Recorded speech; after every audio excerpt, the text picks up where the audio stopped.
Hi friends, welcome to our channel. ఇప్పుడు మనం చూస్తున్న చెట్టుని మరలమందు చెట్టు లేదా మరుగుమందు చెట్టు అని అంటారు.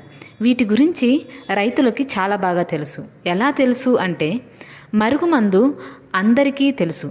మరుగుమందును ఎలా తయారు చేస్తారు అంటే ఈ చెట్టు నుంచే తయారు చేస్తారు.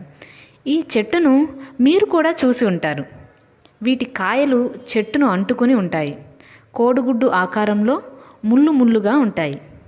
అలాగే మరుగుమందు ఎలా చేస్తారో ఇప్పుడు చూద్దాం. ఈ చెట్టు యొక్క ముదిరిన ఆకులని బాగా దంచి పసరు వచ్చేలా చేసుకోవాలి. అలా వచ్చిన పసరుని మీరు ఎవరికైతే మరుగుమందు పెట్టాలి అనుకుంటారో వాళ్ళకి పెట్టవచ్చు. అలా పెట్టే ముందు మీ లాలాజలం కానీ, రక్తం కానీ, చెమట కానీ, మూత్రం కానీ కలుపుతారు. అలా కలిపిన ఆ పసరుని ఒక 3 నుంచి 4 గంటలు అలానే ఉంచుతారు. అలా ఉంచిన తర్వాత మీరు ఎవరికైతే పెట్టాలి అనుకుంటున్నారో వాళ్ళు తినే పదార్థంలో కానీ, తాగే నీటిలో కానీ కలిపి పెడుతుంటారు.